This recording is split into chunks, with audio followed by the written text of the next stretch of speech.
제가 오늘 읽은 말씀은 선교할 때, 전도할 때 주로 많이 듣는 말씀입니다. 왜 전도해야 되는가, 왜 선교해야 되는데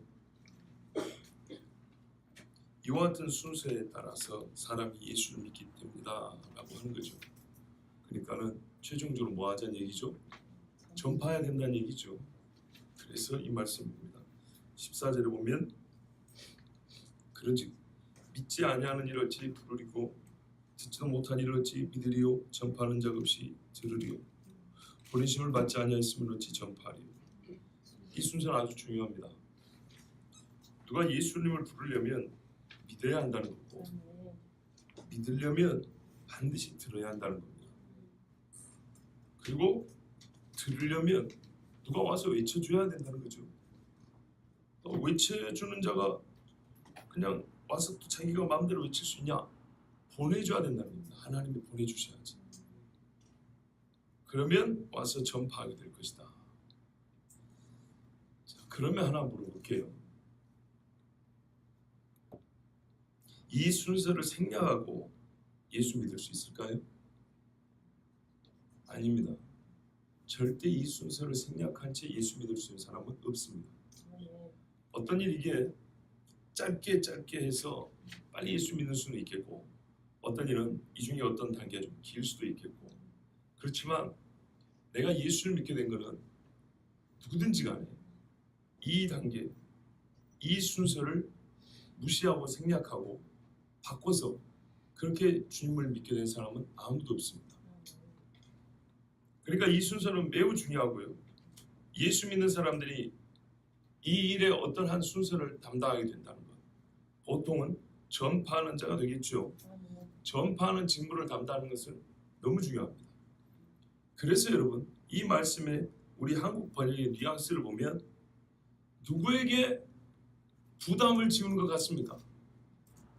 믿는 사람에게 부담을 지우는 것 같습니까? 믿지 않는 사람에게 부담을 지우는 것 같습니까? 예? 그렇죠. 믿는 사람에게 부담을 지우는 것 같죠. 왜 저 사람 안 믿는 줄 아냐? 네가 안 외쳤기 때문이야. 그 말이잖아. 그죠? 그래서 제가 이 말씀을 준비한 겁니다. 틀렸습니다. 틀렸다. 여러분 16절 이하에 보세요. 그러나 뭐가 그러나죠? 앞에는 하나의 순서를 말해줬을 뿐인데 그러나 결과에 그러나입니다. 이 순서에 따르면 주의 이름을 부르는 결과가 나와야 되는데 그러나 유대인들이 주님을 안 부르더라는 거예요. 그렇죠? 그들이 다 복음을 순종하지 아니하였도다. 이사야가 이르되 주여 우리가 전한 것을 누가 믿었나이까? 전했답니까? 안 전했답니까? 전했답니다. 18절에 보세요. 그들이 듣지 아니하였느냐? 그렇지 않다. 그 소리가 온 땅에 퍼졌고 그 말씀이 땅 끝까지 이뤘다. 시편에 그렇게 말씀되어 있는 거죠. 그러니까 이 과정이 다 주어졌다는 겁니다. 여러분 성경을 볼 때는 맥락을 봐야 돼요. 지금 누구의 구원을 얘기하고 있냐면 유대인의 구원 얘기하고 있는 겁니다. 유대인의 구원을 얘기하고 있다는 맥락을 그냥 금세 잊어버리고 보편적으로 복음 증거와 사람의 회심의 과정을 얘기해 주는 것처럼 그렇게 생각을 해버리면 이 말씀이 그냥 복음 안 전하는 우리들에게 왜 이렇게 게으르게 복음을 안 전하냐 하고 책망하는 소리로 들립니다. 그렇죠? 그것은 아닙니다. 그러나 여러분 성경은 각 절 한마디 한마디가 의미가 있기 때문에 분명한 것은 전파해야 된다는 것은 확실합니다.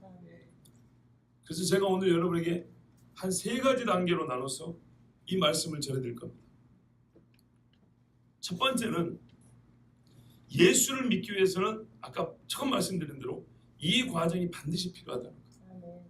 보편적인 선교의 원리, 사명을 배울 수 있어요. 두 번째는 그럼에도 불구하고 이 말씀은 1차적으로 유대인들의 구원 문제를 얘기하는 거기 때문에 유대인들이 이렇게까지 복음이 증거되는데 왜 안 믿냐? 그러므로 이 말씀은 의도상은 복음 증거의 원리가 들어있긴 했지만 이 원리 자체, 이 순서 자체를 말해주는 게 아니라 그럼에도 불구하고 믿지 않은 유대인들의 책임을 얘기하는 거예요.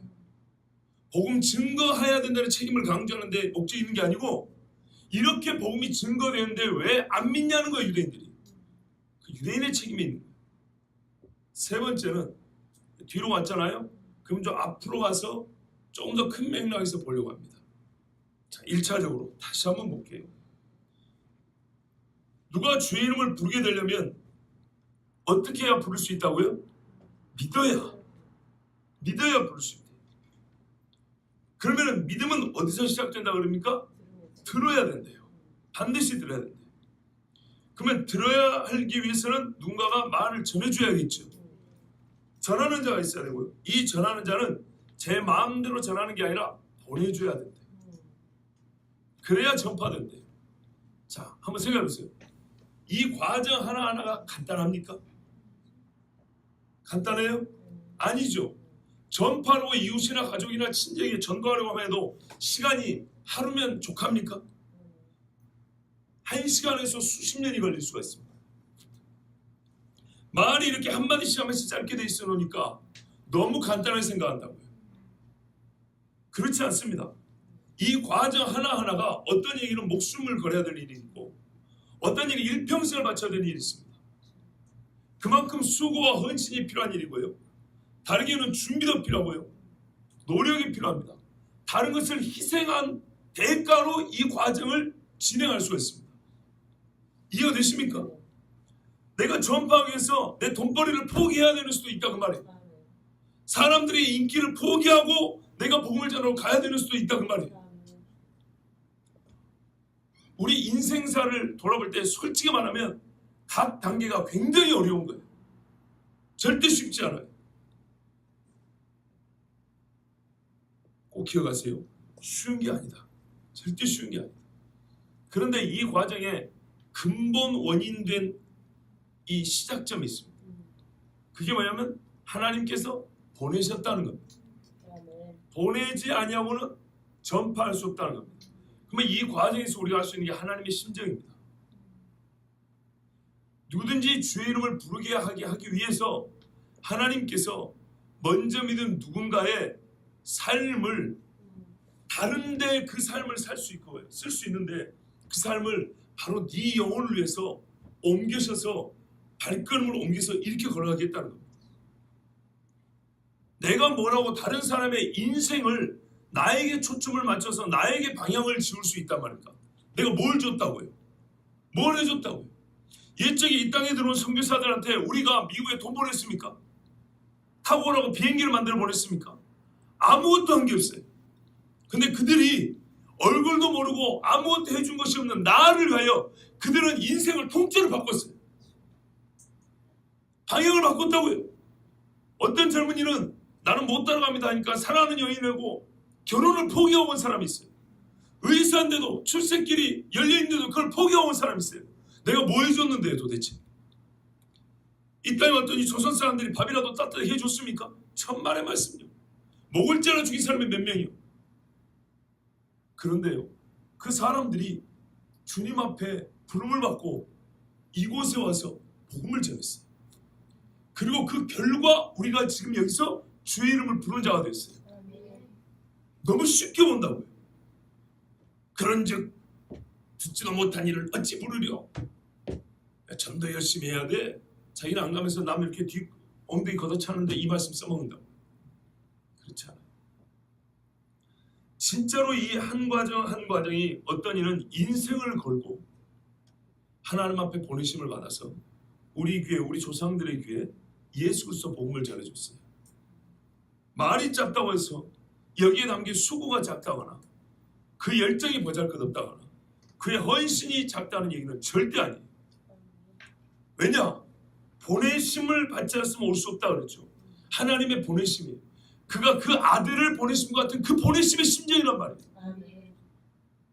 예수 그리스도를 이 땅에 보내셔서 우리를 구원하실 때 자기 아들을 보내신 하나님의 심정이 각 사람의 복음 증거자를 보낼 때 그 심정과 똑같다는 얘기입니다. 그래서 어떤 이는 예수와 같이 죽었잖아요. 예수처럼 수고했잖아요. 그 결과 예수님이 이 땅에 세우고자 한 교회가 세워졌지 않습니까? 그러므로 우리가 복음 증거를 하는 이 사명을 받았다는 것은 우리의 일생을 다 바쳐야 될 일이라는 것까지 여러분 그렇게 감수하고 들어야 되는 것이고, 그와 같은 귀한 사명을 받았다는 것을 꼭 기억해야 됩니다. 즉 희생이 커야 얻는 영광도 크다는 뭐 세상에 그런 말도 있지요. 누가 주의 이름을 부르게 된다는 것은요, 아무렇게나 지나가는 말로 교회 한번 와봐 이라고 되는 게 아니에요. 절대 그렇게 예수 믿게 되지 않습니다. 그렇다면 이 모든 과정의 최초의 원인인 보내시는 주님의 마음을 그렇게 가볍게 여겨야 됩니다. 무슨 말인지 아시겠어요? 다시 보세요. 아버지가 아들을 보낼 때 마음은 이만큼 큰데 예수님이 이 땅에 와갖고 요만한 마음으로 살게 가지고 우리를 왜 죄사함을 줄 수 있을까요? 불가능하다 그 말입니다. 지난 우리 김홍만 교수님이 와갖고 말할 때 데이비드 브레이너드 같은, 맞지요? 맞죠? 그 사람. 그분 같은 경우도 자기 목숨을 걸고 복음을 전했는데 요만한 마음 갖고, 주님이 그를 보낼 때는 이렇게 큰 마음으로 보냈는데 요만한 마음 가지고 복음을 전해서 그렇게 사역할 수 있었겠습니까? 절대 불가능하다고. 보낸 주님의 마음이 이만하면 이만한 마음을 가지고 와서 사역한 분이 예수님이고 아버지 심령 그대로, 그리고 그 사랑을 부음받아서 하나님의 심령을 그대로 알고 받은 사람이 꼭 그만큼 사역을 해서 선교해서 전 세계 복음이 증거됐다는 얘기입니다. 그러므로 복음을 증거하고자 하는 사람은 나를 보내신 분이 하나님이라고 생각할 때 이 과정의 최초 원인자가 하나님이라고 할 때 하나님의 뜻과 심정에 있어서 일치가 있어야 되는 거예요. 그 성질과 크기에 있어서, 의도하는 목적에 있어서, 그 거룩함에 있어서 차이가 없어야 되는 거예요. 그러지 않고 하나님의 마음은 이만한 줄 알지만 나는 이만한 거 갖고 가지고 복음 전하겠다 그러면요 열매도 이만큼 열리는 거예요. 그리고 실제로 어떤 의미에서는 이만큼은 무가치할 수 있어요. 여러분 세상에도 그런 거 있죠. 어떤 일에 있어서 수고의 분량이 필요합니다. 그런데 일정 분량이 되기 전까지는 없는 거나 마찬가지인 거 있죠. 50이 되기 전까지는 1이나 40분이나 똑같이 매한가지 없는 거나 마찬가지. 그런 의미에서 요만큼은 아무 의미가 없을 수 있습니다. 복음 전가에 하나님이 요구하는 정도가 있어요. 분량이 있어요. 요렇게는 전해 줘야 돼요. 그걸 우리가 지난 시간에 잘 들었어요. 지난 주일 오후에. 아시겠죠? 그거보다 부족하면 내가 뭐 했지만 안 한 것과 똑같은 거예요. 하나님이 말씀하는 보내는 자가 전하라고 하는 메시지의 내용이 있고 보내는 자가 전하려고 할 때 가져야 되는 심정이 있어요. 그것이 없으면 실제로는 안 보낸 거, 전하지 않은 것과 똑같아서 절대로 한 생명이 살아가는 역사가 일어나지 않습니다. 그러니까 우리의 전도를 다시 한번 확인해 봐야 돼요. 맞습니다. 1차적으로 이 말씀은 반드시 복음 증거의 과정과 순서를 얘기해 주고 있고, 또한 이렇게 복음을 증거해야 될 사명이 우리에게 있다는 것. 특별히 최초의 원인자가 하나님이시기 때문에 하나님의 심정과 그 말씀의 뜻과 그 열정의 사랑의 분량에 일치하는 복음 증거자가 되어야 된다는 우리 먼저 믿은 자의 복음 전파의 사명을 말해주고 있습니다. 이와 같은 전파가 없으면 절대로 예수 믿고 돌아온 자가 없습니다. 그런데 이제 두 번째 보세요. 이들이 이렇게 전파하니까 이 발걸음이 얼마나 아름답냐는 거죠. 이건 이사야 52장의 말씀입니다. 그런데 지금 신약에 쓰고 있다는 말은 이사야가 이미 예수님을 내다본 것처럼 훗날에 예수 그리스도의 복음의 증거자들의 이 사역을 미리 내다보고 우리 주님이 예수님의 심정을 가지고 나가는 사람들의 발걸음이 얼마나 아름다운가 하고 노래를 한 겁니다. 그러니까는요 이 복음 증거자의 발걸음이 이렇게 영화로운 거예요. 자, 그럼에도 불구하고 이 복음이 증거되었을 때 어떤 이는 받는 이가 있고 어떤 이는 받지 않는 이가 있다는 겁니다. 근데 대표적으로 받지 않은 이가 누구였냐 하니까 바로 이 말씀을 1차적으로 듣게 된 자, 1차 수혜자였던 유대인들이 듣지 않았다는 겁니다. 그게 16절 이하입니다. 이거는 다음에 듣겠지만 일단 16절 이하가 말해주는 명백한 사실은 유대인들은 듣지 못해서가 아니고 알지 못해서가 아니라 듣고 이 말씀을 알았지만 받아들이지 않았다고 이렇게 말하고 있습니다. 그래서 이제 조금 더 넓은 맥락에서 보면 복음 증거자는 반드시 이렇게 증거해야 되고 사명이 있지만 이 사명을 다 했음에도 불구하고 믿는 자가 있고 믿지 않는 자가 있을 때는 믿지 않는 자의 책임이 있다는 겁니다. 하나님은 그에게 책임을 묻습니다. 네가 왜 이렇게 정말 내가 아름답다고 노래할 만한 사람들이 나에게서 보냄을 받고 내 심정으로 와서 내 말을 가지고 전했는데도 불구하고 너희는 왜 듣지 않았냐? 이 책임은 듣지 않은 자기에게 있습니다. 신학적으로 이렇게 말해요. 모든 사람에게 복음이 들려졌습니다. 보편적으로 하나님이 불렀다는 겁니다. 근데 어떤 얘기는 들려지지 않고 어떤 얘기는 들리고 주님 앞에 나옵니다. 들려서 나온 사람을 그 부름이 유효하다 해서 유효적 부르심이라고 합니다. 신학적으로 이렇게 구분하긴 합니다. 근데 저는 지금 여러분의 그런 신학적 개념을 설명하는 게 아니고 우리의 실제를 얘기하려는 겁니다. 어떤 이는 듣고 어떤 이는 듣지 않았을 때 이때는 책임이 누구에게 있을까요? 듣지 않은 본인에게 있습니다. 자, 말씀 두 가지를 말해줬습니다. 하나는 전하는 자가 전할 책임이 있고 어떻게 전해야 되는가. 두 번째는 전함을 받았음에도 불구하고 주의 이름을 부르는 자가 있고 부르지 못하는 자가 있을 때 이때는 지금 하나님의 말씀이 누구를 나무라고 책망하는 것인가, 듣지 않은 자를 책망하고 나무라고 있다는 겁니다. 자, 그러면 이제 여러분 한번 생각해 보세요. 여러분 귀에 들려진 복음이 지금까지 부족했습니까?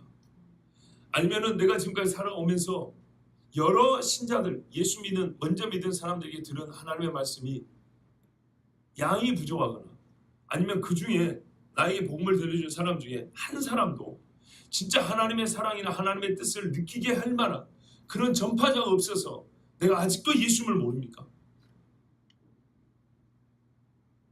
그렇지는 않습니다. 분명히 그렇지 않습니다. 그렇다면 믿지 않음에 대한 책임은 본인에게 있습니다.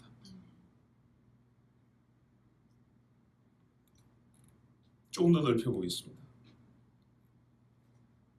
왜 이 말씀을 하게 되냐면 누구든지 주의 이름을 부른 자는 구원을 얻으리라는 이 대선언에 대하여 다시 한번 설명을 해주고 또는 오해가 없게 하려 합니다. 누구든지 주의 이름을 부른 자는 구원을 얻는다 하니까 사람들은 너무 쉽게 생각을 해요. 쉽게. 지난주에 우리 김홍만 목사님도 말씀했죠. 자, 지금부터 내가 하는 기도 따라하세요. 그리고 몇 마디 따라하니까 할렐루야 구원 받았습니다. 저도 로마서 10장 9절부터 13절까지 4번 설교를 했더라고요. 그래서 제가 교수님에 다시 한번 들어봤어요. 그 중에 한 3편을 정도 들어봤어요. 우리가 평생 생각하는 그렇게 쉬운 이야기가 아니었어요. 그냥 자, 예수 믿으세요. 좀 따라하세요.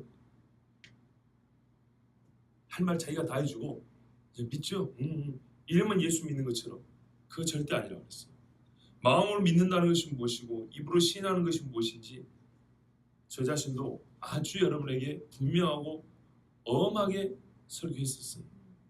그런데 여전히 이 14절 이하에 오면 그 엄한 주의 부르심은 잊어버리고 복음 전파해야 된다는 사명에 사로잡히는, 그러니까 좋은 의미가 아니고 여기서 말한 거는 주제를 망각해버리고, 이해되시죠? 지금 예수님을 불러서 구원 얻는 이 대주제를 망각해버리고 유대인이 예수님을 불러야 된다는 이 대주제를 망각해버리고 곧장 그래 우리가 복음을 전해야 된다는 이 사명으로 주제를 바꿔버린다고요. 그렇게 급하게 가지 마시라 이 말이에요. 이 14절 15절의 소단락에서는 복음을 전파해야 된다는 사명이 있다는 소주제에 있는 건 맞는데 좀 더 큰 맥락에서는 그걸 얘기하려고 하는 것이 아니고 지금 유대인의 구원 이야기를 하는 것인데 유대인의 구원 문제를 바울은 절대로 그렇게 가볍게 다루고 있지 않다는 겁니다. 여러분, 누구든지 주의 이름을 부르는 자이기 때문에 유대인이나 헬라인이나 성경 말씀 보면 수구디아인이나 구스인이나 아무 차별이 없어요.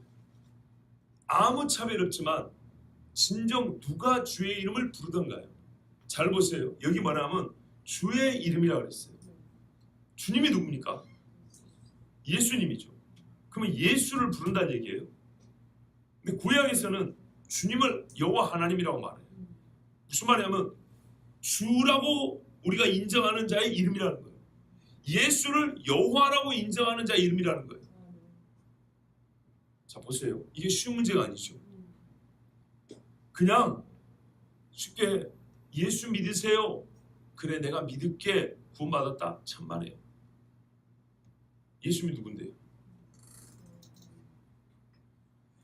이 13절에 말하면 누구든지 구원을 받으려 하니까는 이 문장 구조가 매우 우리에게 무슨 쉬운 느낌을 주는데 가운데가 핵심이에요.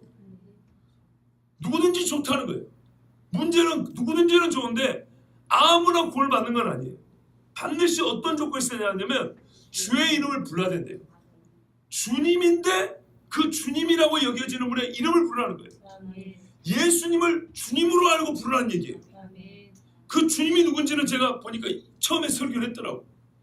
내 인생을 완전히 다 걸 수 있는 주님으로 믿어야 됩니다. 나를 구원하는 자로 불러야 되고요. 내 죄를 다 그분께 맡길 수 있는 자로 불러야 되고요. 이제는 그분의 말씀대로 살기로 작정한 바로 그분, 그렇게 예수를 알고 불러야 된다는 거예요. 왜 주를 없애버립니까?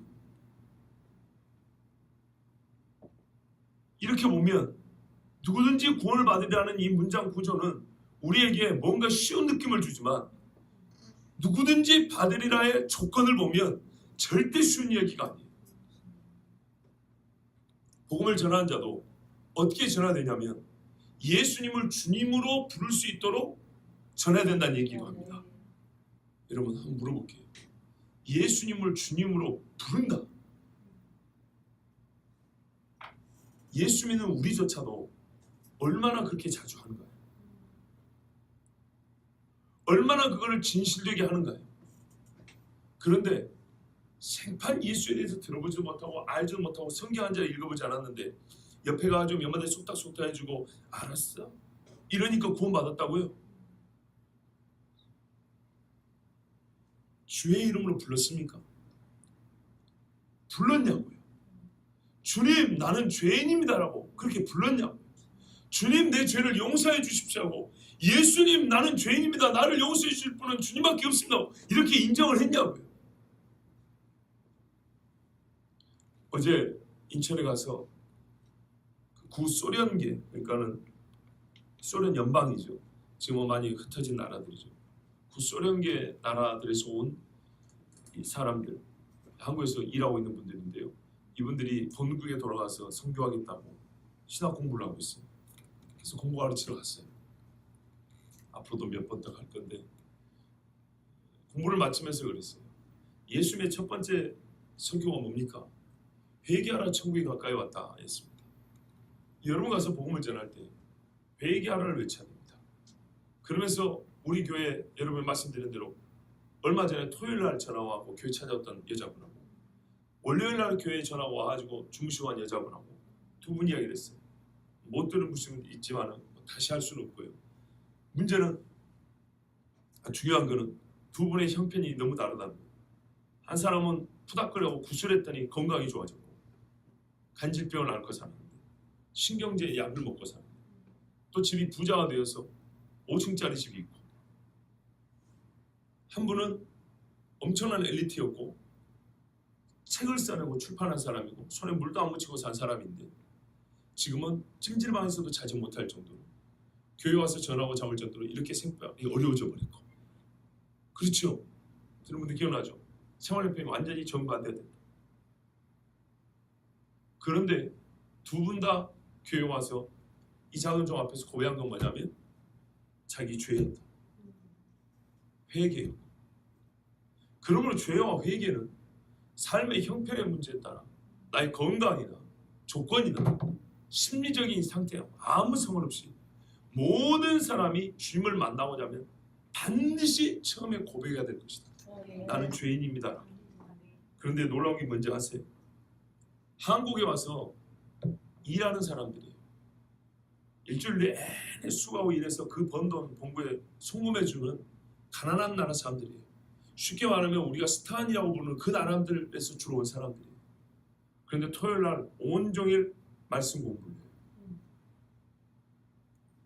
그들을 볼 때 아까 읽었던 14절을 아무렇게 보면 안 된다는 거예요. 14절 15절.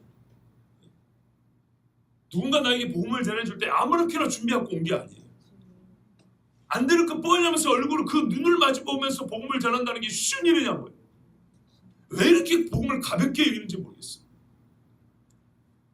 그분들이 이 땅에서 몇 년 동안 일하는 중에 토요일 날마다 모여가지고 자기들도 얼마나 피곤하겠어요. 알아듣지 못한 한국 사람들 말을 통역을 해가면서 들어서 뭐 하려고 하냐, 미전도 종족인 자기 민족에게 가서 복음을 전하고 교회를 세우려고 하는 거예요. 그렇게 열심히 하고 있어요. 그러면 그들은 다 예수님을 아는 사람일까요? 모르는 사람일까요? 아는 사람이죠. 모르는 사람이 그렇게 열심히 할 수 있나요? 그런데도 불구하고요, 모르는 사람도 있어요. 어제 회개와 죄사함을 얘기하니까 눈물이 흘리는 사람들이 있었어요. 어떤 이는 고개를 숙여버렸어요. 희한하죠. 아주 새롭고 재밌는 성경을 풀어줄 때는 잘 들었어요. 그런데요, 회개 이야기가 나오자마자 고개를 숙이고 얼굴을 안 쳐다본 사람이 있었고, 어떤 이들은 눈물을 흘렸어요. 봐보세요 여러분, 성경에서 우리가 전해줄 이야기가 참 많아요. 복음 증거할 때 해줄 이야기가 많아요. 그런데요, 그 메시지들 중에 가장 핵심이 뭔가를 잘 보시라고요.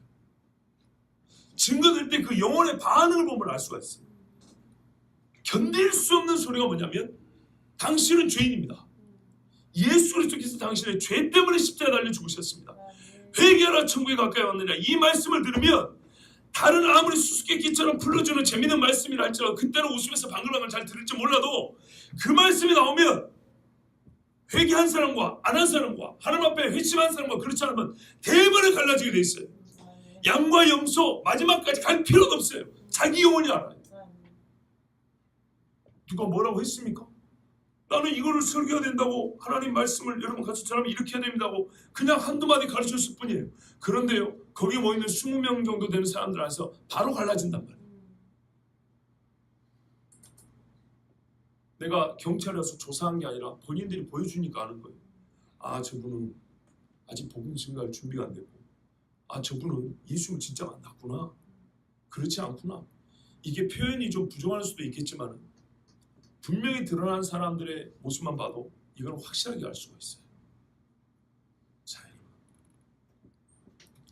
누구든지 주의 이름을 부르리라. 부르면 구원을 받으리라. 주의 이름을 부른다는 것이 어느 정도의 표가 나는 행위일 것 같습니까? 예수 믿으세요. 알았어. 이게 주의 이름을 부른 건가요? 예수를 어떻게 전했는데요? 믿으세요 하면 어떻게 믿으라는 겁니까? 누구로 믿으라는 겁니까? 우리는 그래서 복음이 너무 단순하게 만든다니까요. 예수 믿으라는 말 외에 우리가 뭐 할 말이 있냐? 그런데요, 그 말에 내용이 있어요. 그건 주제고 그 주제를 채우는 내용이 있다고요. 아니, 결혼할 때도 막무가내로 오빠 믿지, 말은 오빠 믿지 했지만은 그 여인이 그걸 믿는다고 할 때는 내용이 있을 거 아닙니까? 오빠를 어떻게 믿는다는 거예요 도대체? 내 일생에 내가 당신에게 내 삶을 맡겨도 되는 사람으로 믿겠다는 거 아니에요? 그러면은 그 믿음에 왜 믿을 수 있는지 한번 꼼꼼히 따져볼 거 아니에요, 그죠? 그게 너무 돈에 집착이 됐으니까 문제인데, 요즘에는 내가 당신을 믿고 살아야 될 이유에 대하여, 당신의 성품이 어떻고, 사람이 가지고 있는 뭐랄까요, 삶의 배경이 어떻고, 뭐 재정 능력도 어떻고, 장래에 가지고 있는 꿈과 소망이 뭔지 이런 것도 확인해 볼 거고, 여러 가지를 확인해 볼 거 아니겠습니까? 그러고 나서 오빠 믿지 할 때 그 믿지를 대답을 쉽게 못 해주고 며칠만 생각할 기회를 주세요. 그런 다음에 꼼꼼히 생각을 해본다고요. 그런데 예수님을 믿는다고 얘기할 때는 그냥 예수 믿으세요. 예수님이 이 땅에 오셔서 자기를 믿어야 될 이유에 대해서 말해준 말씀이 한두 가지가 아니고요, 자기가 누군지 가르쳐준 말씀이 한두 가지가 아니에요. 쉽게 말하면 예수님이 자기를 부르는 호칭, 칭호만 해도 한두 가지가 아니라고요. 하나님의 아들이요 인자요 메시아요 유월절 어린 양이요 부활의 첫 열매요, 만왕의 왕이여 만주의 주여. 그죠? 기묘자라 모사라 평강의 왕이라 영광의 아버지라 진리라. 이게 예수님을 믿는다고 할 때 예수님을 믿음의 그 내용들이에요. 그런데 그냥 예수 믿어라. 거기에는 반드시 예수님과 나와의 관계성이 들어가야 되잖아요. 나는 본체 피조물인데 하나님을 거역한 죄인이고 하나님이 나를 사랑해서 자기 아들을 보내주셔서 나의 죄의 짐을 짊어지게 하셨다. 그리고 내가 그 예수님의 대속의 죽음과 사망 것을 이루신 부활을 믿는다. 이 내용을 전해준 다음에 그것을 믿는 자가 주님 나는 이 말씀을 믿습니다. 나를 구원하소서라고 이렇게 불러야 그 사람이 구원을 받는 것인데 그렇지 않냐고 그냥 아무렇게나 예수 믿으세요 해놓고 그냥 알았어 예수 믿을게 주님 나를 구원해 주세요 이렇게 말하면 그것이 여기에 13절을 적용이라 바르게 적용한 것처럼 이게 누구든지 주의 이름을 부른 자는 구원을 얻으려 했잖아 이렇게 말하면 안 된다는 겁니다. 그런 식으로 말하면 유대인들은 다 구원받았어요. 왜 그런지 아십니까? 예수님 예루살렘 입성할 때 호산나 다윗의 자손이요 주의 이름으로 오시는 자의 호산나 했더라. 이 안에 예수님에 대한 바른 고백이 몇 가지가 들어있습니까? 호산나 주여 우리를 구원하소서 이가 우리를 구원할 자라는 고백이 들어있죠. 그 다음에 주의 이름으로 오시는 이요 구약 성경의 성취 주의 이름 여호와의 이름으로 오시는 이 바로 주의 이름이에요. 그렇게 노래 불렀어요. 거기다가 다윗의 자손이 얼마나 훌륭한 지식을 갖고 있습니까? 이 정도면 족하지 않습니까? 근데 예수님이 그 노래 안 받았어요. 그 노래가 나에게 불려져야 되는 건 맞아. 다른 이는 그 노래를 들을 자격이 없고 나만 그 노래를 들을 자격이 있는 건 맞아. 그런데 우리 주님 뭐라 그랬어요? 그렇게 부른 사람들이 며칠 때 예수님 못 박아주겠죠. 그래서 미리 내다보시면 뭐라 그랬습니까? 예루살렘아 네가 돌 하나도 돌에 남지 않고 무너지라 그랬고요. 예루살렘을 떠나면서 영광이 떠났다. 이가봇 영광이 떠나면서 하신 말씀이 너희가 주의 이름으로 오시는 이여 아까 불렀던 노래 다시 부를 때까지는 나를 못 본다 그랬어요. 그 이유를 말씀드렸죠. 알지 못하고 부른 노래였어요. 메시아가 오면 불러야 되는 노래인지 아는데 예수님의 메시아됨에 관하여 잘 알지 못하고 부른 노래였다고요. 여러분 그 정도 노래가 예수님을 알지 못하고 부른 노래예요. 완전한 신앙 고백의 가사로만 가득 차 있는데 호산나 다윗의 자손이요 주의 이름으로 오시는 이요 또 호산나 이렇게 불렀는데도 불구하고 예수님이 너희가 나의 십자가 죽음과 부활의 의미를 모른다면 너희는 백날 천날 그 노래 불러봐야 나하고 아무 상관없다. 그래서 어떻게 해요? 이 예루살렘도 버림을 당하게 될 것이다. 그러나 언젠가 너희가 다시 나를 그런 노래로 다시 부를 때 그때는 너희가 알고 부를 때인데 그때 내가 오리라 그랬어요. 그런데 이게 스가랴서 같은데 보면 어떻게 되어 있습니까? 그들이 환난을 당할 때야 깨달을 것인데 스가랴서 말하면 회개하는 심령을 주사 에스겔을 보면 그들을 맑게 하는 정결케 하는 물을 주사 그죠? 그들의 마음이 부드러워지고 살같은 마음으로 되고 하나님 앞에 각 집안 식구들이 모여서 지파별로 회개하고 부르짖을 때야 주님을 만난다 했으니 보세요. 주의 이름을 부른다고 할 때 이스라엘 백성도 이 엄청난 신앙 고백적 노래를 불렀음에도 불구하고 진짜로 주의 이름을 부르는 것이 못 돼요. 오늘 이 말씀대로 그들은 듣지 않은 것이 아니라 들었음에도 불구하고 주님을 알지 못했고 안다고 했으나 실제로 주님을 만나지 못한 자들이었다고. 이 맥락 전체를 볼 때 13절은 그러니까 가벼운 이야기가 아니라 그 말이에요. 그냥 아무렇게나 주님을 부르면 안 된다는 거예요. 유대인들이 예수님이 입성할 때 그 이상으로 진짜로 예수님을 알고 불러야 된다는 겁니다. 유대인들이 마지막에 회복을 경험할 때 우리 주님이 말씀하신 유대인의 이스라엘의 회복을 경험할 때 그때 그 회복의 수준이 바로 주의 이름을 부른다는 말의 내용이에요. 각 집안 사람들이 회개하면서 주여 우리를 용서하시고 맑은 물로 씻김을 당할 때 그때 주님을 부를 때 이스라엘은 구원받는다 했거든요. 그 정도가 바로 이 본문이 말하는 주의 이름을 부른다는 거예요. 그렇게 주의 이름을 불러야 구원을 받는 거예요. 그러면 그렇게 주의 이름을 부를 수 있도록 하기 위해서 아버지가 보낸다 그랬잖아요. 그러면 그 보내는 심정이 어떻게 된다고요? 보내는 자 입에 담아주는 말씀이 뭐겠냐고요? 그런데 이 순서만 그냥 외워가지고 단순하게 미안하지만 그러니까 우리가 전도해야 돼 이렇게 가볍게 말할 내용이 아니에요. 그 사명을 받은 사람도 정말 무겁게 받아야 되는 거예요. 복음 전하는 자의 이 복음의 삶의 시작이 어디냐면 보내신 아버지거든요. 그 끄트머리 뭐냐면요, 아까 말씀드린 대로 이스라엘이 하나님 앞에 회개하여서 예수님, 그들이 못 박아 죽인 예수님을 다시 만나는 정도의 부름, 거기가 우리 주님이 나를 보낸 최종 목적지예요. 그러면 복음 증거자가 그 사이에 있다고 생각을 해보세요. 이 14절이 그 사이에 있다고요. 아들을 보내신 아버지의 심정에서 시작해서 이스라엘이 마지막 때에 회개하고 주님 앞에 돌아오는 그 주의 이름을 부르는, 아시겠죠? 이게 아버지가 보낸 목적인데 그 사이에 내가 복음을 들고 지금 서 있는 사람이에요. 내가 보냄을 받은 전파자라고요. 근데 전파자가 그럼 봐보세요. 하나님과 이 복음을 듣고 회심한 사람은 요 높이 있는데 전파자가 이 낮은 데 앉아가지고 내가 생각한 복음 증거 이게 아닌데 이러고 있으면 되겠어요? 쉽게 이야기하면 보내신 아버지의 심정은 이렇게 높은데 구원을 받을 사람이 진짜 주님을 만났을 때 그 만남은 우리 인간의 육체의 눈으로 이성으로 판단할 수 없을 정도로 정말 신비롭고 오묘하고 깊은 주님과의 만남인데, 전하는 날은 얄팍한 믿음을 가지고 얄팍한 복음을 가지고 얄팍한 심정을 가지고 금방 미쳐에 들어갈 그 마음을 가지고 그 지식을 가지고 여기서 왔고 그냥 복음 전하면 예수 믿고 돈 받으세요, 이게 어울리냐고요. 이해가 되시죠? 썩 어울리는 개념은 아니지만 우리가 평상시 잘 쓰는 말로 삶은 수준이라고 하면 이렇게 수준, 복음을 증거하라고 보내는 주님의 마음의 수준이 여기에 있고 진짜 복음을 듣고 믿은 사람이 주님을 만나는 수준이 여기에 있는데, 전하는 사람은 하나님의 보내신 분의 수준을 몰라요. 복음을 전하러 가는 사람의 발걸음을 아름답다고 보고 계시는 그들의 발걸음을 노래하고 계시는 주님의 그 마음 수준을 몰라요.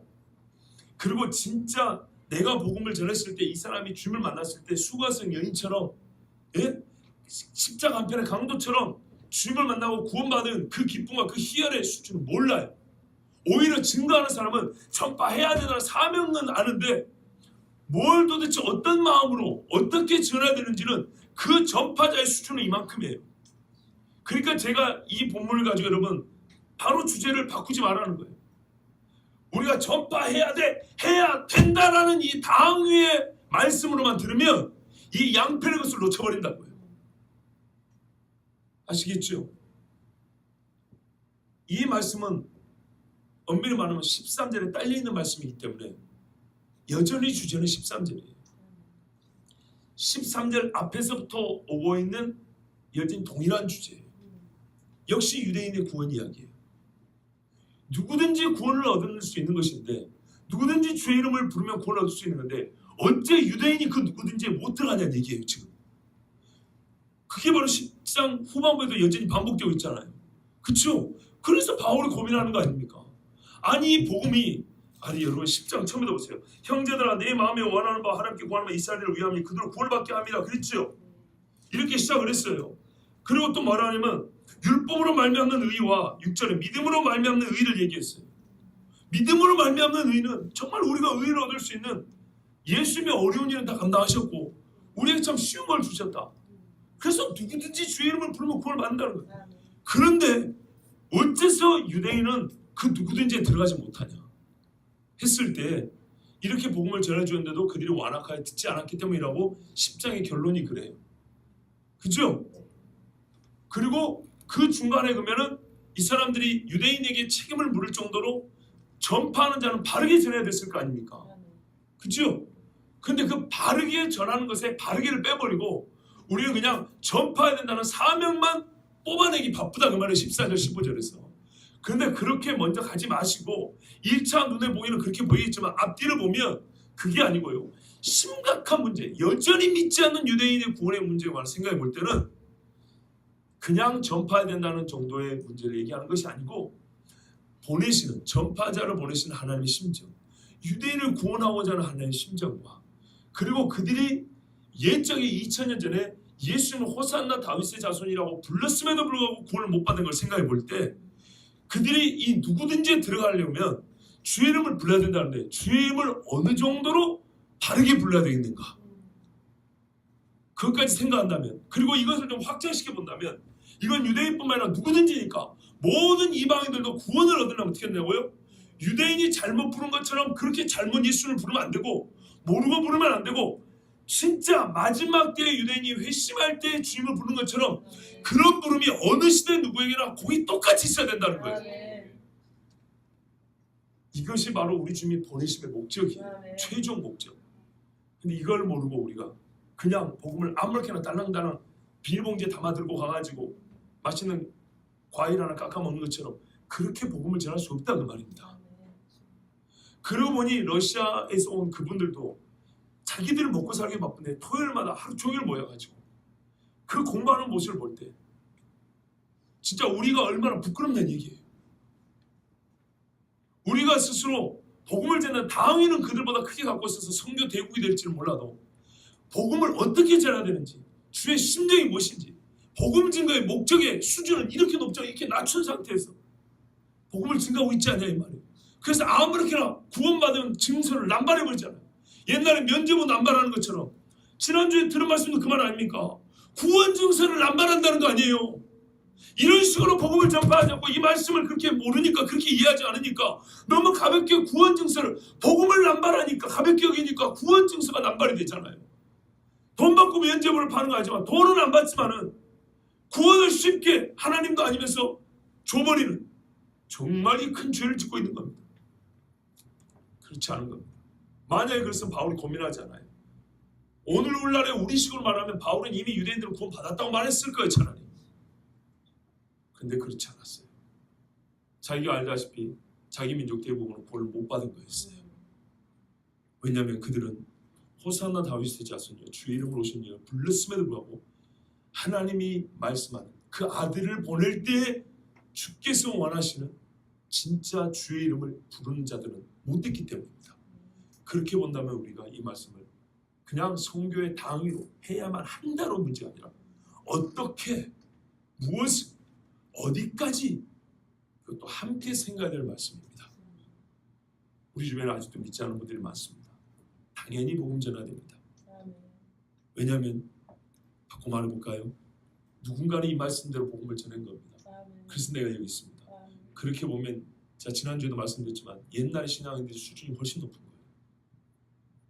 지난주에 김몽만 교수님한테 성교 찰리 있죠. 찰리. 저 복사해 놨습니다. 예배 마치고 많은 부수는 없으니까 가정당 한 부 정도 될 것 같습니다. 얼마나 깁니까? 옛날에 우리나라 성교 초기에요. 옛날 사람은 김서방, 이서방 이러잖아요. 조선시대 보면 그렇게 이양식으로 꾸며놓은 성교 그 전도지가 있어요. 그런 거 있거든요. 그런 것도 이제 출판되어 나와요. 100년 전, 150년, 120~30년에 우리나라 전도를 어쩌냐면 어떤 사람이 갓 쓰고 와서 성교를 복음을 전해요. 그 집에 아들이 혹은 그 집의 사람이 처음에 복음을 들어요. 근데 듣다 보니까 궁금증이 생기잖아요. 그럼 니고데모처럼 그 처음 복음 전해준 사람을 찾아가요. 또 물어보고 대답하고 물어보고 대답하고 이런 식으로 해가지고 이야기식으로 꾸며진 전도지가 있어요. 그런데 그런 내용들도요 절대 가볍지 않아요. 길어요. 내용이 깊고 길어요. 여러분 생각해보세요. 그 정도 돼야 제사상을 엎을 거 아닙니까? 예? 예수를 믿는다고 부적을 못 되고 제사상을 못 엎는 이게 예수 믿는 거냐고요. 어떻게 예수를 전했길래 세상에 제사상을 못 띄었냐 이 말이에요. 왜 아직도 옷장 속에는 부적이 들었냐 이 말이에요. 왜 아직도 나를 잡아서 이살하냐 그 말이에요. 예수를 어떻게 전했길래, 그러면서도 예수 믿는다고 구원받았다고 말도 안 되는 짓이죠. 조선시대 사람들이 일자 무식이어도 예수를 그렇게 가볍게 배우지 않았어요. 길게 자세하게 분명하게 들었어요. 깊게 배웠어요. 그래서 그들은요 족보에서 이름이 파져도 예수를 믿었어요. 제사상을 뒤엎었어요. 종손이 제사상을 뒤엎었어요.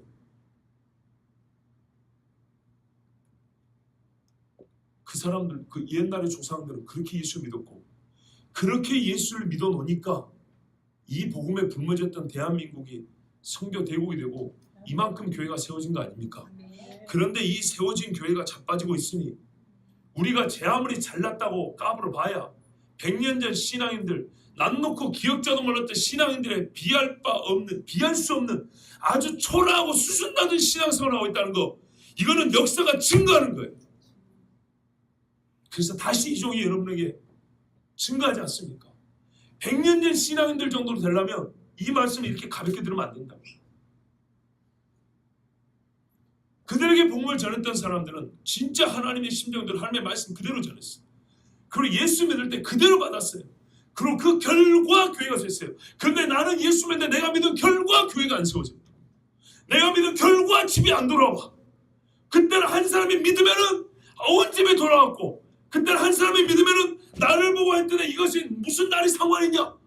사고와 가치관이 바뀌었고, 노뱀은 설태보고 첨을 버리고 도박을 끊고, 한 사람이 믿으면 온 동네가 뒤집어졌는데, 지금은 예수 믿는 사람이 배우기는 많이 배우는데 예수를 믿고 선교도 한다고 헌금도 하는데 이 변화는 안 일어나요. 호산나 다윗의 자손이야 불렀는데 예수님이 십자가에 못 박아 죽었단 말이죠. 바꿔 말해 예수님을 죽여버린 거예요. 지금 우리 신앙생활이 고작 이 정도입니다. 세상인 거 하나도 못 버리고 내가 그래도 예수 믿는데 뭐 꼭 그러더라고요. 대한민국 사람들이 잘하는 말이 뭔지 아십니까? 그렇게 신앙생활하는 거 아닙니다. 그거 틀렸습니다.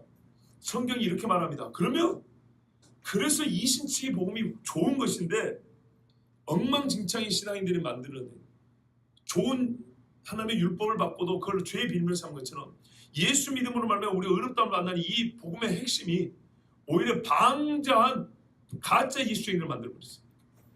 뭐라고 말하면 뭐라 그래요? 정죄하지 마. 또 그것이 아닌가 가르쳐주려면 그래도 나 예수 믿어. 예수 믿으면 구원받는다 그랬어. 이래고요.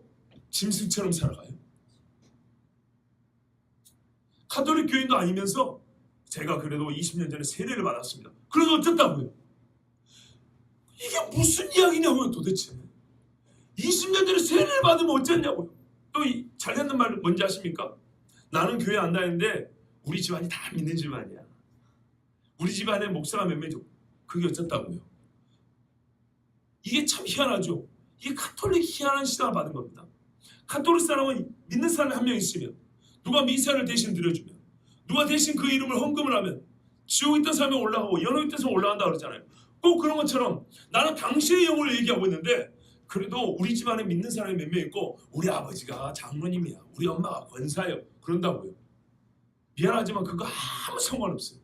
나는 지금 믿지 않는 당신 이야기라고 했다고. 그런데 봐보세요. 그런 식의 말을 왜 하게 됐을까요? 그것은 교회가 처음부터 삐딱하고 옳지 않은 복음을 가르쳤기 때문에 마치 부모가 믿으면 그 자식은 받아놓고 예수 믿는 것처럼. 제가 몇 주 전에 목사님들 성경 공부 모임이 있잖아요. 처음 보는 여자 목사님인데 그분하고 초면에 논쟁을 하게 됐어요. 그래서 그분이 그 뒤로 안 나와요. 뭐 때문에 논쟁하는지 아십니까?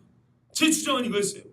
예수 잘 믿는 부모가 있어도 그 자식처럼 구원받지 못한 사람이 있을 수 있다. 그분은 아니다. 부모가 예수 잘 믿으면 자녀는 100% 구원받는다. 성경에 사무엘 자식들은 개차반이라고 했다. 아론의 자식은 2명이 불에 타 죽었다. 엘리 제사장 둘이 한 걸 봐라. 다윗의 자식들이 다 선하고 하나님을 잘 경외하더냐. 이렇게 성경 이야기를 해줘도 안 받아들여요. 추정컨대 그런 이때는 언제인지 아십니까? 추정컨대 자기 가정사가 그럴 경우 내가 예수를 잘 믿는데 내 자식이 예수 안 믿어요. 부모 입장에서 뭘 믿고 싶겠습니까? 성경이 가르쳐준 게 아니라 자기가 믿고 싶은 게 있는 거예요. 내가 이렇게 기도하면 네가 이렇게 하나님 앞에 잘 섬기면 내 자식은 구원받을 거야 라는 그건 믿고 싶은 거예요. 거꾸로 보면 그래요. 자녀들도 그래요. 내가 하나님 앞에 이렇게 기도하고 울부짖었는데 내 부모가 구원받았을 거라 구원받기를 그가 믿고 싶은 거예요. 믿고 싶은 거하고 실제 현실하고는 다른 거예요. 그런데 그분은 목사님들 보고 성경을 내가 그렇게 인용을 해줘도 성경을 봐라 성경을 봐라 이렇게 말을 해줘도 기분 나쁘다 가버렸어요. 자기는 그렇게 믿을 수 없다. 부모가 예수를 잘 믿는데 부모가 진실로 예수 믿는데 어떻게 예수를 안 믿는 자녀가 나올 수 있냐는 거예요. 성경에 나올 수 있다는데 왜 못 믿냐? 왜 못 믿어요? 안타깝지만 자기 가정에 아직 불신자가 있을 때 자기는 그가 예수 결국에는 믿을 거라고 구원받을 거라고 믿고 싶기 때문이에요. 제가 지금 방금 말씀드린 몇 가지 사례와 이야기들은 왜 그럽니까? 이렇게 우리가 성경적이지 않은 복음 증거를 했다는 것이고, 그래서 누구든지 구원을 받으리라의 중간 부분을 바꿔치겠다는 겁니다. 주의 이름을 부르는 자인데 주의 이름을 부른다는 것이 뭔지를 내 마음대로 내용을 왜곡시켜 버렸다는 겁니다. 그래서 거기에 내가 만든 새로운 부품들을 끼워놓은 다음에 여전히 누구든지 구원을 받으리라가 작동되기를 바란다는 겁니다. 그리고 자기 스스로 작동이 된다고 그냥 자기가 그렇게 인정을 해버린 겁니다. 이래서 도리어 진짜로 복음을 듣지 못하고 구원받지 못한 사람이 얼마나 많은지 모릅니다. 여러분, 우리 모두가 예수 그리스도를 누군가가 이렇게 전해줘서 보세요. 로마서 말씀에 합당하게 전해줬기 때문에 내가 예수 믿게 된 겁니다. 그런데 나는 로마서 말씀대로 합당하게 전하지 못해서 나 때문에 예수 믿는 사람이 나오지 못한다는 것. 대한민국 교회가 총체적으로 회개해야 될 부분이 바로 이것입니다. 잘나고 많이 배우고 선교도 많이 한 것 같고 뛰어나갔지만 실제적으로 누구든지 주의 이름을 부르는 자가 진짜로 성경대로 부르는 자가 적다는 것은 우리가 이 말씀대로 전하지 않았다는 증거입니다. 먼저 신자 여러분들은 이 말씀대로 복음을 전해야 될 것이고, 또한 듣는 자는 말씀과 같이 진짜로 주의 이름을 듣고 불러서 구원을 받는 은혜가 있기를 바랍니다. 아멘. 기도하겠습니다. 하나님 아버지,